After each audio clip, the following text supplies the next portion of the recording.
で走れるドリ車の作り方を解説します。少し難しいですが、あんまり難しくないのでぜひ挑戦してみてください。まずは1カラリーに向かいましょう。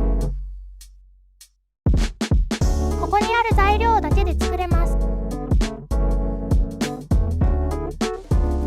まずソリと小タイヤで車の後ろ半分を作ります。タイヤを逆さまにしてソリの両側につけます。向きを合わせるとガイドが出るのでその通りに踏みましょう。それができたら台車の平らな面が上に来るようにして接着します。次に木の車輪を取りまして、台車の前側に半分と少しはみ出すようにして接着。車輪の軸を接着しないように注意です。近くにある坂や木の板を利用して車体を少し傾けるとやりやすいです。反対側も同じようにつけます。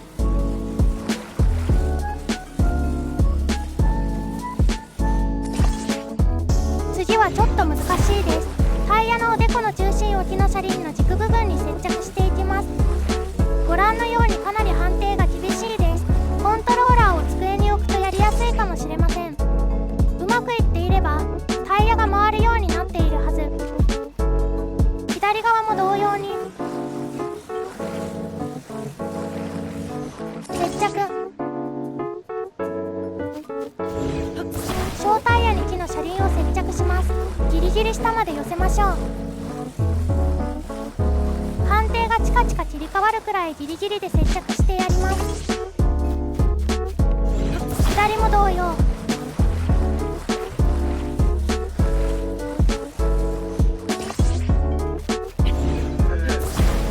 タイヤの向きを揃えて角材を台車に接着します。斜めにするかはお好みです。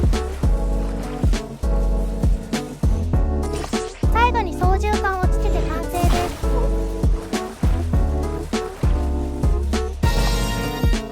検品しつつ機構の解説オーバー。タイヤが水平に回転するようになっていますが、キャスターのように回転軸とタイヤの接地面がずれているため、走行中にタイヤが逆を向くことはありません。とはいえ完全ではないのでストッパーをつけています。小タイヤの後ろ部分が角材に当たってそれ以上回らないようになっています。逆方向に回しても車輪と角材が当たりそれ以上動きません。解説はこんなところにして早速乗ってみましょうか。走行中に L スティック下右または下左でドリフトできます。下右下左。曲がっているのと逆方向にタイヤが向いているのがわかるでしょうか。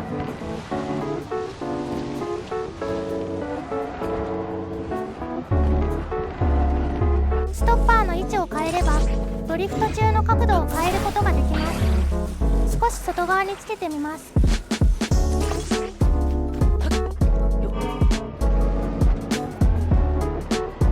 可動域が増えましたね。ちょっと左右非対称で変な感じ。修正します。ストッパーをゴーレムの角に変えてみました。角材より薄いのでアウト側の可動域も広がります。これでバチッと切れるはず。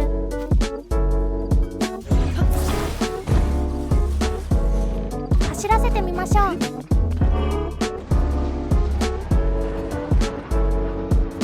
お、いい感じじゃないですか。これだけ切れれば満足です。もっと角度つけたい人は木の車輪を外にずらすといいかも。はい、そんな感じでそろそろ今回の動画は終わりです。このドリ車一応ショートでは登場してたんですが飛行をアピールしていなかったのと、気づいたとしてもパッと見で作れるものではないだろうと思い改めて動画にしてみました。たまに舵取られるし燃えるし小回りも効かないけどそんなの関係ないくらい楽しい車です。